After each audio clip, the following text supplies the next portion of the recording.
Gondoskodás. Voivoda. Care. Proteger. Забота. رعاية. Prendre soin. Ter atenção. Sorge tragen. Niaisu. Cuidar. Aruga. Curar.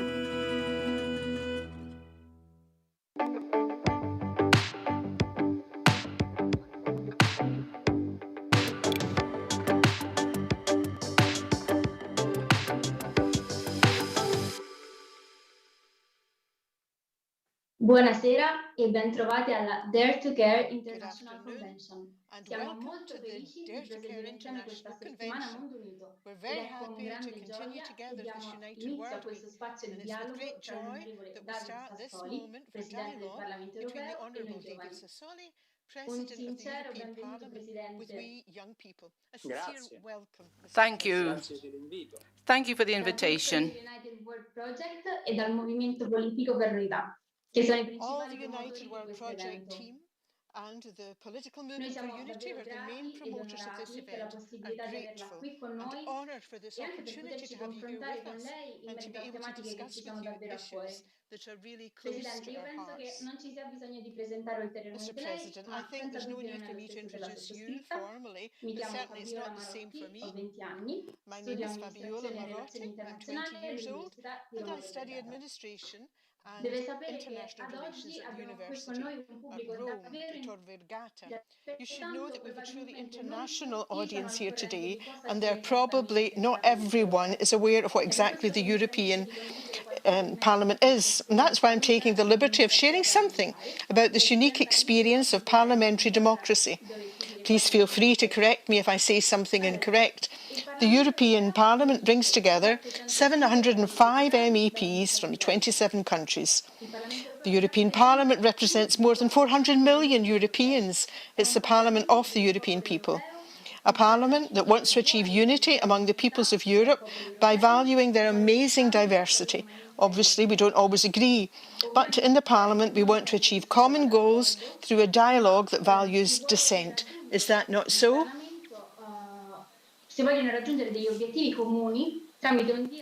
So, to reach common goals, we need Yes, first, thank you for this opportunity for reflection and dialogue with you and with so many young people. It's particularly important, especially at this time, as we know that politics can do many things, but it certainly cannot do much without citizens, without young people especially. So in this difficult moment, if we want to think about and prepare for the challenges of the future, the participation of young people is important and decisive. We're here today to appeal to you and to the entire European Parliament. Those who are following us can join in putting care at the centre of our political commitment also, and above all, as active citizens. This is the commitment that we, in this context, have called the Dare to Care initiative. Today, we have with us 3 young people, Juan Camilo from Colombia, Clara from Belgium, and Kasper from Poland, who have taken care of the organisation of this campaign and who want to explain something more about why these days will be so precious to us. United World Week was launched in 1995 as a showcase for all initiatives, whether large or small, that promote universal fraternity, a sense of family among all, unity and peace.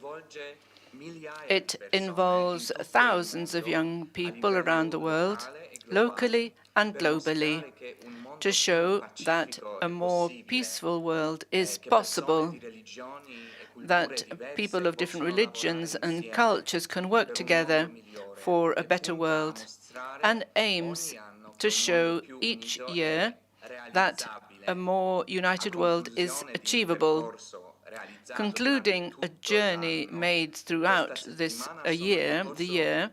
More than 400 events and initiatives are underway this week in more than 55 countries on all continents. This year, we're talking about Dare to Care. That is, we are asking ourselves how our politics and active citizenship can put care first and unite us all in this process. That's why we brought everyone together around the table. We talked about better dialogue in politics, the care economy, ecological conversion, mental health, migration, and many other issues. Because for us, for Dare to Care, this Dare to Care idea requires everyone to step up, to take responsibility, be courageous. But Clara will explain more about the vision behind the Dare to Care campaign that began in June last year. Over to you, Clara. Thanks, Casper. The vision of Dare to Care was born in the early stages of the pandemic, in the losses, pain, injustice, isolation and loneliness of this pandemic. We all felt the need for a perspective like Dare to Care, which means a concrete commitment shared by all, aimed at taking care of our communities and environment. We've realised that we ourselves need to be the key players in the change we want to see in the world. We know what it feels like when we care, so we want politics to feel that way too, that a spirit of service aimed at caring is valued in politics. Caring. Caring must be both the priority of politicians and of all of us as active citizens in a spirit of solidarity and reciprocity. Therefore, we hope and work for a society in which a culture that celebrates diversity and cares for those living in poverty, isolation and vulnerability. In addition, we desire an economy that cares about the well-being of people and the planet, addressing issues of consumerism and promoting more sustainable economies. We passionately believe that this concern for others can unite all peoples and help make our world more united. Juan Camilo, over to you. What will you be doing during these? Thank you, Clarita. We want to end this year's United World Week with this very event, a Dare to Care International Convention. And every day we want to propose to citizens and politicians the idea of caring as a new way of thinking and acting. Today, Friday, May 7th, our focus is Dare to Discover. We want to discover how we can live this care in every circumstance, from politics to economics, from communication to migration, and from culture to dialogues. On Saturday, May 8th, we'll focus on Dare to Connect. We'll meet and connect with the various activities, projects, initiatives and institutions locally and globally that are working to Dare to Care, because care is something that unites us all. Then, on Sunday, 9th May, we'll conclude with Dare to Activate. It kicks off the next leg of the Dare to Care campaign that will focus on caring for the planet and our ecological conversion. We will commit to working in the coming year to take bold steps towards this goal. Thank you, Casper. Thank you, Clara, and thank you, Juan Camilo, for giving us this special overview of the United World Week and the Dare to Care campaign. But now, Mr. President, if you agree, I would say let's get right to the heart of this conversation of ours. We're ready to listen to you and to take advantage of your personal and professional experience. But we don't want to do this in a unilateral way. Therefore, we've also decided to give you a small gift. While asking you a question, each of us will also share something about their own experience. So I would say that I don't need to say any more, and I'll pass the word on to 27-year-old František, a historian and young politician from the Czech Republic. Over to you, František. Thank you, Fabiola. Good day, Honourable President. As I said, my name is František. I come from the Czech Republic. The first thing I'd like to do is to thank you very much for your very clear position of that of the European Parliament in the current Czech-Russian diplomatic conflict. For us, for my country, it's a very strong reality. It's very important that our other neighbours are with us. But to come to my question, I'll start a little bit from my political experience. For the last 6 months, I've been entrusted with the task of being Vice President of the regional government. The region is called South Bohemia. It's located on the border with Bavaria and Austria.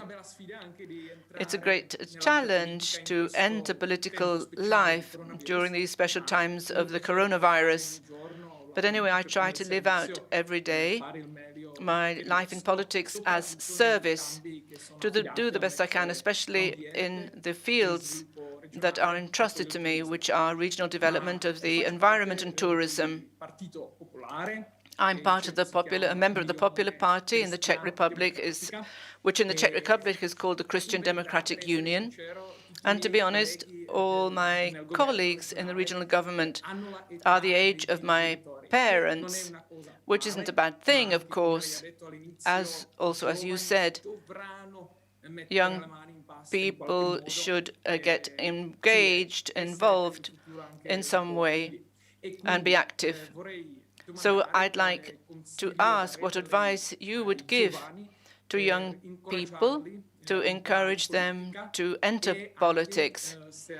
And if you have any advice for those of us who are now already engaged in the world of politics, not to lose courage.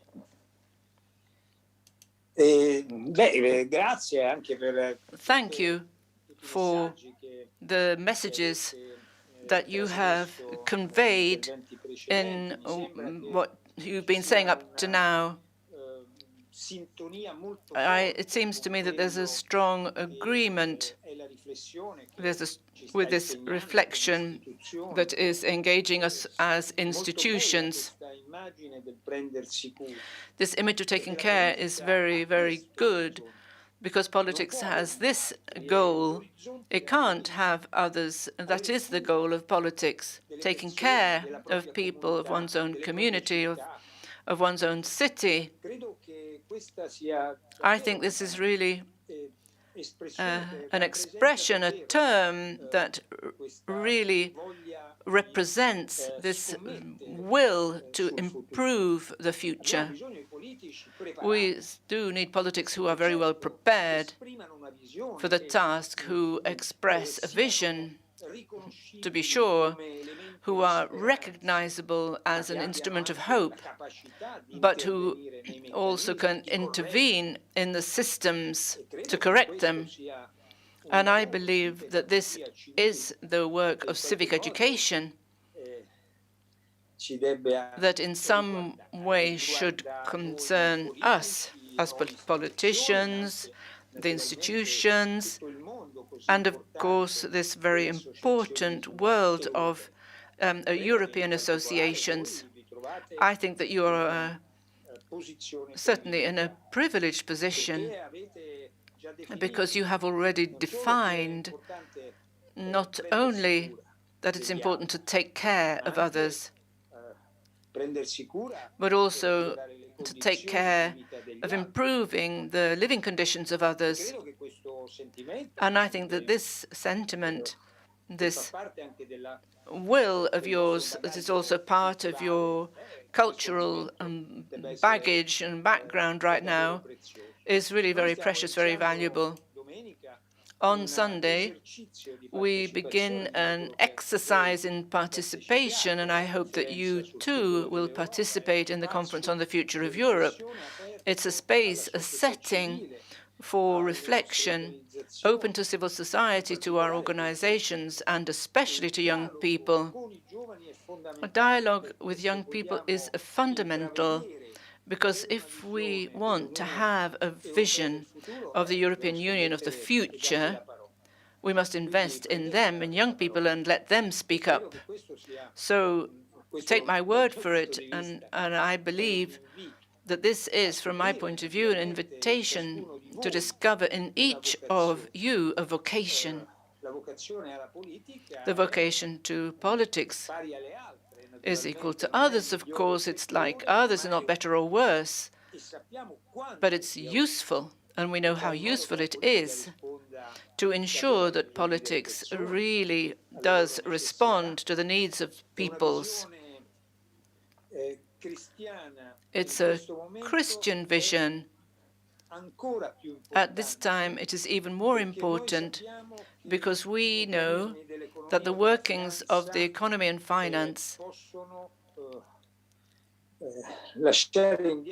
can leave many people behind, and we don't want this. We can't let this happen. We can't allow ourselves to come out of a crisis every time with huge inequalities.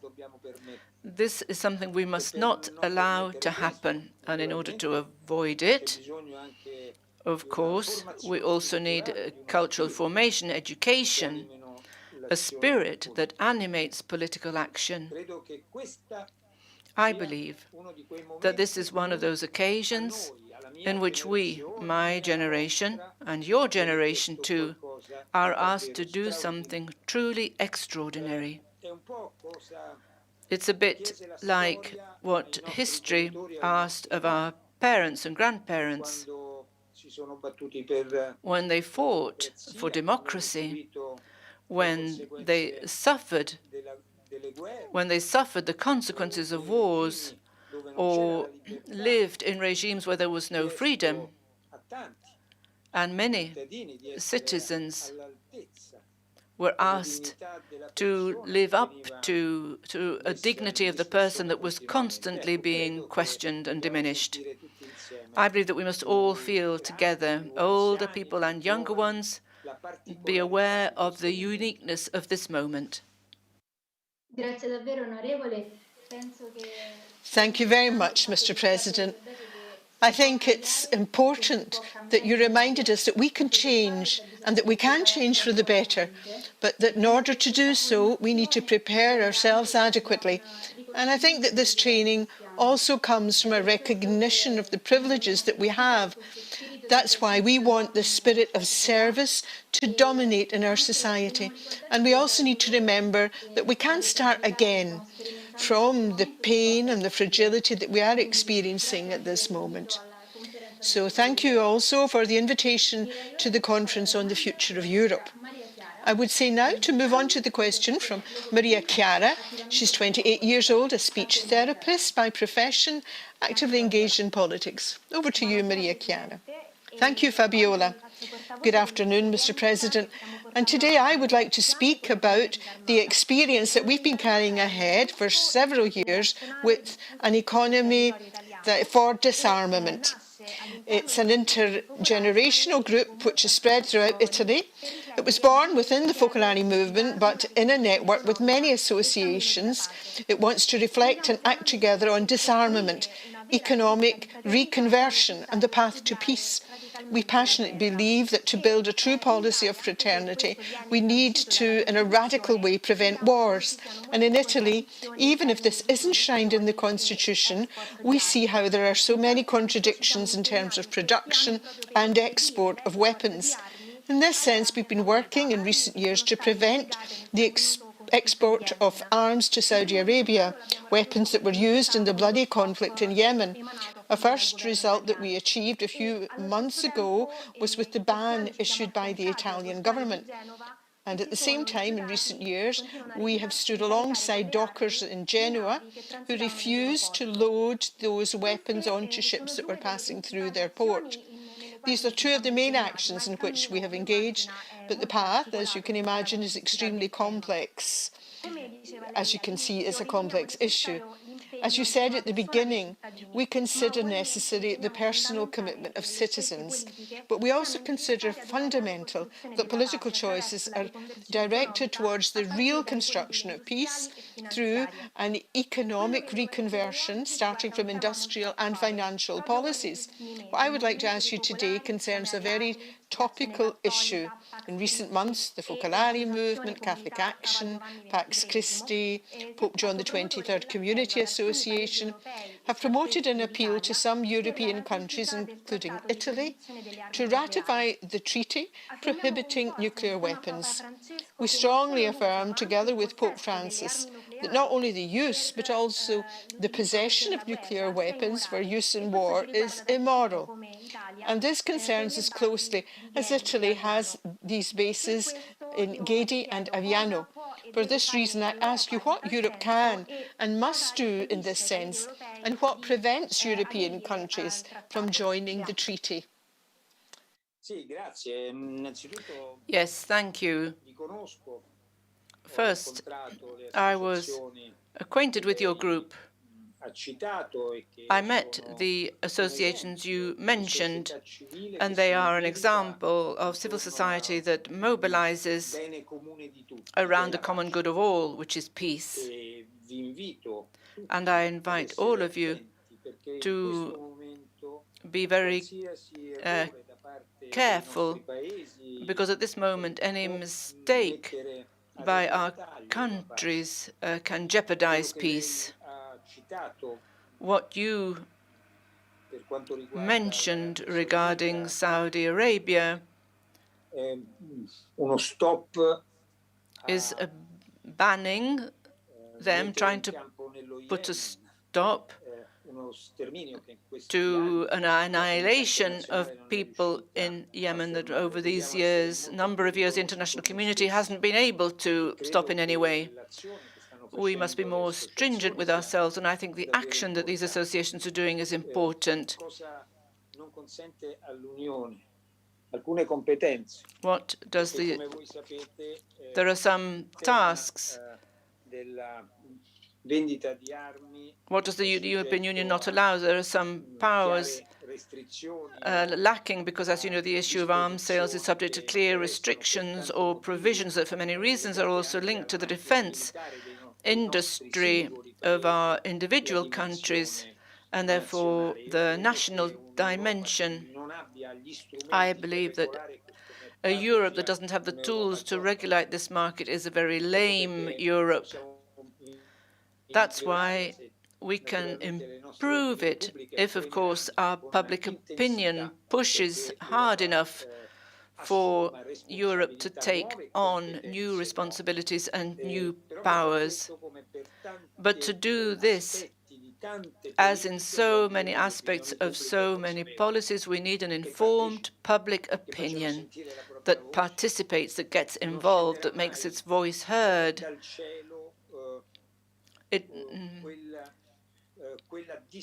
And it will never come down from the sky. The disposition that's allowing us to make progress towards peace will never come down from the sky. Peace is a great achievement. And like all the achievements, we must be able to work towards it, develop it. I believe that the initiative on the sale of arms concerns about what we want to be. And here there's a very strong contradiction.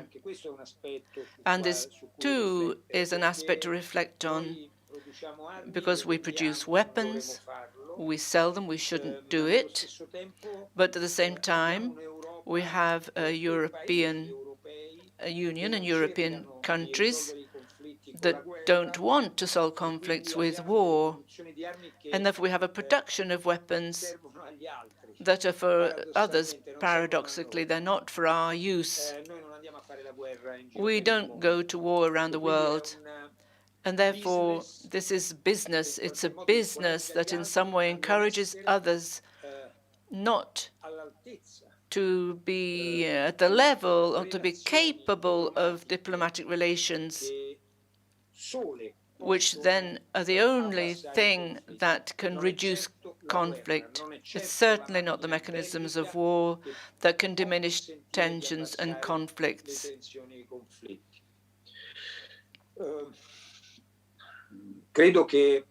I believe that this contradiction between what we are and how we push others to be different from us is a very deep contradiction. But I think, nonetheless, that the issue is central, because especially at these times, from a geopolitical point of view, Europe finds itself at the center of many conflicts. And despite the reactions of others, we don't want tensions to rise, far from it. We would also like that even with those who are different from us, there will always be the possibility of dialogue and discussion, at least a recognition of diplomatic relations and activity. I believe that the remarks you have made are very relevant and particularly important. Let's not give up. Let's not allow this great challenge to be avoided or set aside. Thank you very much. Maybe it would be a good idea to demand more rigour, first and foremost from ourselves and not from others. I really like this food for thought regarding peace as a common good. Peace is not only the absence of war, but peace is something to be built constantly and unceasingly. So thank you very much also for reminding us of the indispensability of public awareness. I would say that it's time to move on now to Maria Chiara, who's 26 years old, an Italian Rwandan girl who's currently doing a master's course for experts in politics and international relations. Over to you, Chiara. I was born in 1994 in Rwanda during the genocide, one of the darkest pages of human history. With my family, we had to escape, leave everything and start from scratch. I spent most of my life as a political refugee, but my family's story is different. We were very fortunate. We didn't have to cross the sea. After the many tragedies in the Mediterranean Sea, which can now be called a blue grave, we have publicly said national governments should give powers and a mandate to the European Union to intervene, to save lives, create humanitarian corridors and organise a compulsory reception. We as young people also believe that Europe should take care of refugees and migrants. All European leaders should do more to assist those in need. That's why I wanted to ask you if you can tell us how and if the European Commission will be able to implement development plans to create legal, safer and more effective ways of access for asylum seekers, and what to do to ensure good reception and integration. What role does the European Parliament play in all this? Thank you. Yes, I'm very discouraged, I admit it, I tell you, because for many years, it's many years now that we've been witnessing what happens in the Mediterranean Sea, with the impossibility of having the appropriate legal instruments to intervene. Because if we continue to have national policies and to ask the European just to help, we will not manage this phenomenon. We will not control it, and alas, we may continue to see what we saw last week. We need a change of pace. The European Parliament has, already for 7 years now, indicated a new way forward, which is to reform the Dublin regulation which basically says something that I think is no citizen who is aware of it will ever forget, which is that those poor people who arrive in Italy, Greece, Malta, Spain, who they arrive in Europe. If they arrive in Europe, it should be Europe that has the tools, the wherewithal to manage these situations, but this is not the case. The governments did not want to apply that reform. And now, after many years and many tragedies and so much pain, after so many terrible events, we are still witnessing, as we did last week, boats capsizing and people dying in the sea, drowning in the sea. How are we going to offer these people help, solidarity, and a welcome? We can do it with Europe. But if the authorities continue to be only at national level, if no country wants to transfer its power to Europe, Europe will never, ever have the tools with which to intervene. In fact, what does Europe do? It helps out. 300 people arrive. We start in Brussels. We call on various governments, hoping that some will say, yes, I'll take 25, I'll take 150, I'll take 8. Can this be a real policy?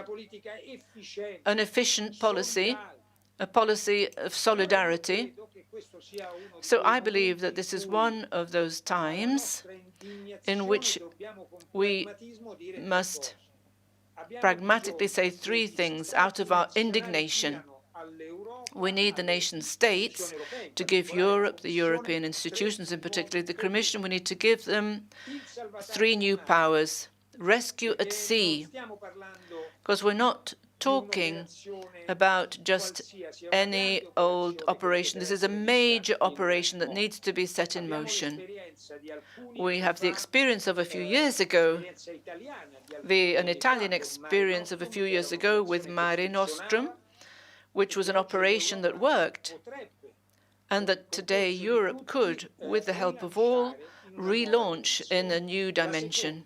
The second thing is we need humanitarian corridors. Who can arrange them? Europe can, not the national states. To do this, however, Europe needs the power to be able to redistribute these people. The third issue that I see as a priority is also that of reception, according to the needs and expectations of our countries. Canada is doing it today. In this period, in these very weeks, Canada is giving regular visas to 3% of immigrants compared to its population. I believe that this type of situation could put us in a position to try out new experiences, allow us not to abandon these poor people.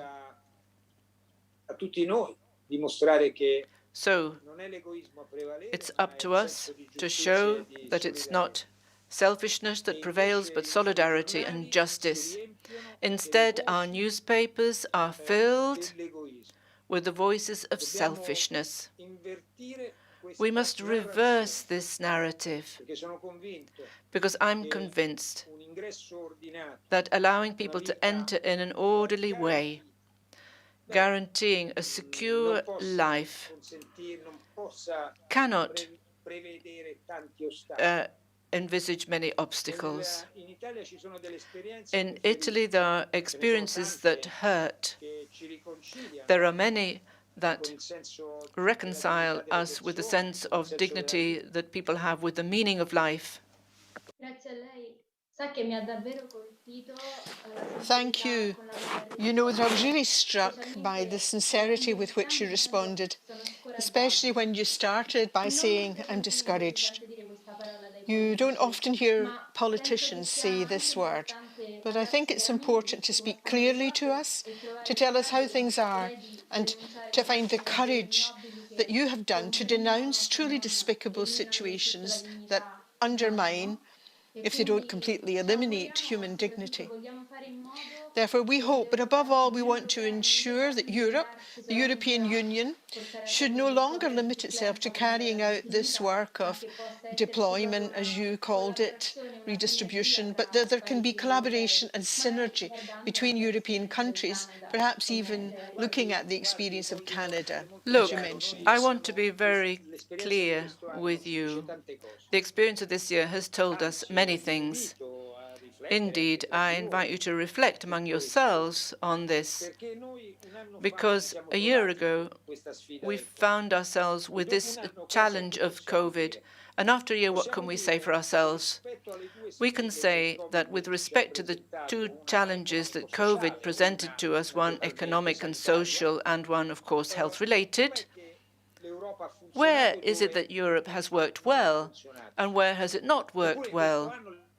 Yet, in this year, along this year, the institutions are the same. The people in them are the same. We are the very same people.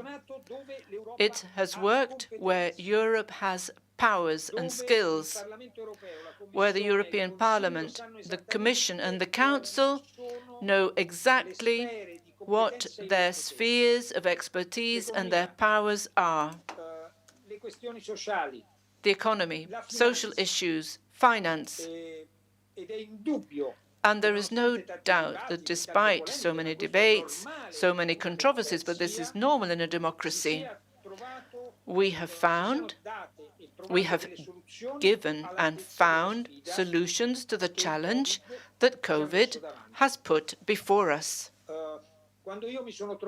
When I found myself as President of the Parliament in the final negotiation with Chancellor Merkel and President von der Leyen, it was a conciliation that allowed us to make progress because we knew exactly what the power of each one was in a negotiation that saw Parliament, the Commission and the Council involved in finding solutions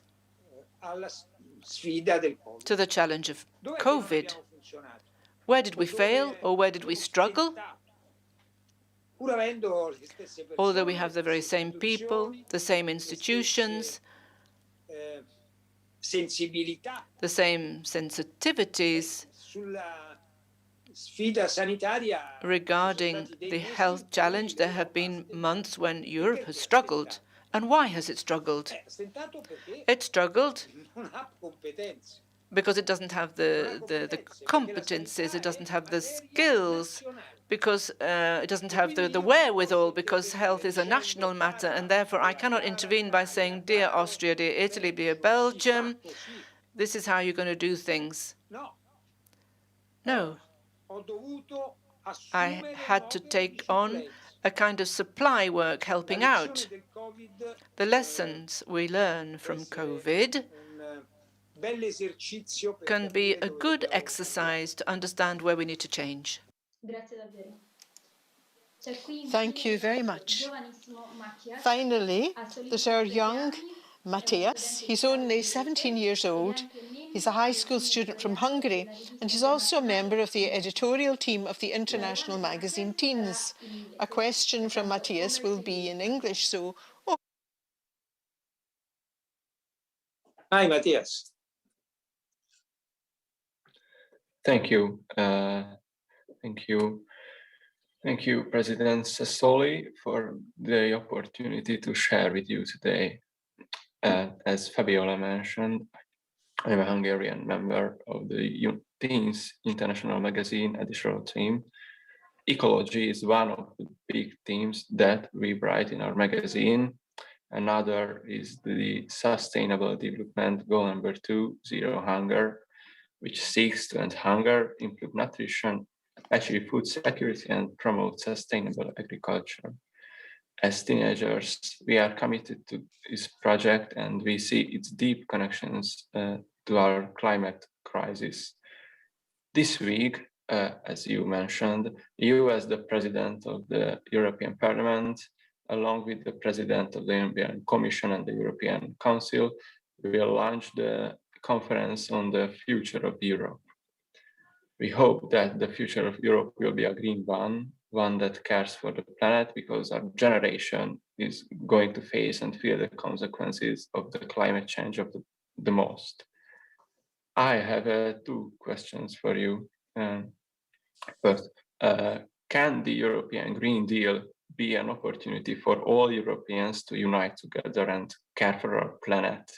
And how teenagers' voice be heard effectively in the conference on the future of Europe? Grazie, Mattias. Sì, Thank you, Matthias. siamo stati un po' fortunati. We Non were capita spesso. quite fortunate. Però questa volta è capitato perché It doesn't noi happen very often, but this time it did, incontrato la crisi because we del Covid dopo che we l'Unione Europea si era encountered the interrogata COVID crisis su, after the European Union qual era la had lettura questioned itself della about nostra how to contemporaneità. interpret our contemporary E world. voi ricorderete che prima del Covid You will remember that before questa COVID, riflessione aveva portato l'Unione this Europea a reflection definire had led the con European il Union Deal europeo degli to impegni take di on medio e di lungo important periodo medium and long-term molto commitments rilevanti. Come with the cambiare la European nostra Green economia, Deal, come how to change our economy, cercare di how to try to posizionare position the l'Unione European Europea Union nel on a salvare track il to pianeta, save come the fare in planet, modo che la nuova how to make economia sure fosse that the new economy sostenibile was socialmente socially ed and economicamente. economically sustainable. Io ricordo dopo le elezioni europee del I remember after the 2019, 2019 European elections, in tutte le istituzioni in europee all the European cominciare questa institutions, this riflessione. Naturalmente il reflection sottofondo began.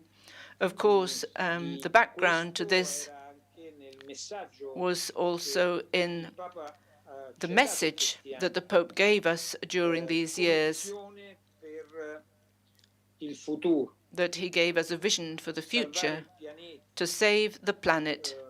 Credo che questo I sia think stata una fortuna this was perché very quando è arrivato fortunate, il Covid, because when COVID came along, un anno we fa were indicato we had degli already obiettivi a comuni year per il pianeta di previously indicated community Noi goals for vogliamo recovery arrivare plans. nel 2050 ad essere i primi We della want to be at the classe, top cioè of il the primo class in continente a emissioni 2050, zero. the first continent Ma with non ci zero vogliamo arrivare emissions. soltanto perché But we don't want to get there come fosse una gara. simply because, or as if it was a race.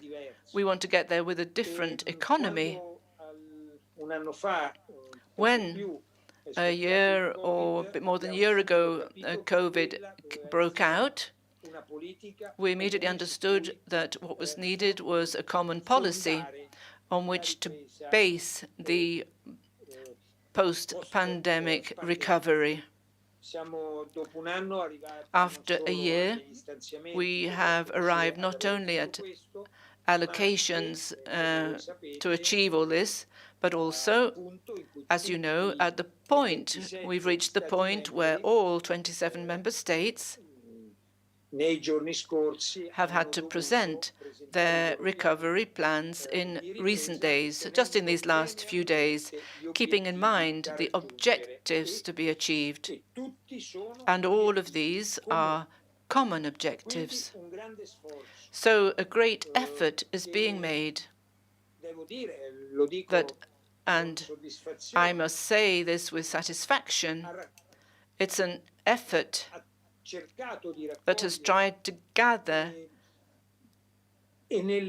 together and in different political and cultural sensitivities to gather within this context a strong message that the Pope with his encyclicals has given to all. They are like manifestos for this century. They're not only normal encyclicals. They are visions for the future on which to commit our societies for the future, for the long term. I believe that for Christians, for Catholics, this is a very opportune time to look at the identity of the world of tomorrow, of the world of the future. to see how we're going to build it, not only how we imagine it, but how we build it. And I must say that during this last year, those words of the Pope have been, as it were, a background to European politics, and not only for Catholics or Christians, but also for traditionally quite different political cultures. Europe can do one thing. It cannot change the world. It can contribute to changing the world. But our way of seeing things will be particularly important. We're not a marginal continent. And many arguments, many criticisms which are also justified, we must never let them lower the level of our ambitions. I repeat, our ambitions are not to guide the dynamics of the world according to our mentality, but to contribute to a world with rules based on values, the value of the individual person, the value of the community. This is what Europe can do. And, of course, we want to do so, to continue to do so with that personality trait that we find in our opinions from Finland to Cyprus, for example, which is dialogue, discussion, compromise, mediation, diplomacy, about which I think we still have a lot to say. In the last few days, I've been criticized, sanctioned even by the Russian Federation. Look, I have great respect for the citizens of Russia.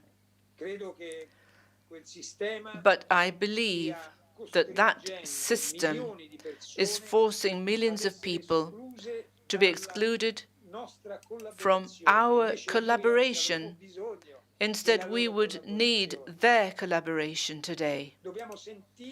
We need to feel this strength in solidarity between people. And instead, that regime puts a wall between us and the citizens of Russia. And I think this is the thing that hurts us the most. Because especially in the face of difficulties and problems, and COVID is a big problem, we need open societies, cooperative societies. I think that this is the spirit with which we have to look at the present and at all the problems that we have. Then we must also be proud of something else, because often we're not. We are extremely critical, and that's right, but we must be proud of some things. We must be proud, for example, of our young people, who in many, many movements have called on us, have called the world of politics, the world of adults, to be attentive to the conditions of our planet. That is a European phenomenon. They are our children. Our children are asking us for an extra effort. I thank you very much for this conversation. But I have to go. But this is a commitment maybe to meet again in the near future. Thank you. Thank you, really, for this inspiration. For us young people, it's beautiful to remember the idea that politics is not distant, but that we can have a voice, we can make an impact. So greetings to you for the future. And let's never feel on our own, but always let's know that you're accompanied by many young people. And always may you have the courage to take those decisions that are needed. So let's continue to work together with this spirit of service that can touch everyone, those most on the margins, most in need. And at the same time, we wish you well for your work. Thank you. Thank you, and I look forward to in seeing you in Brussels as soon as possible. It's been a lovely time, a good day with you. Thank you. Grazie, arrivederci. Grazie. Ci teniamo inoltre a ringraziare anche tutti coloro che hanno reso possibile questo prezioso momento e tutto il team tecnico. Been part of this United World team effort, all the technicians, all those who have been contributed to this Dare to Care campaign. So will be a new forthcoming will be a new another webinar on the theme of politics, and so we look forward to our reuniting moments and the next steps going towards Sunday.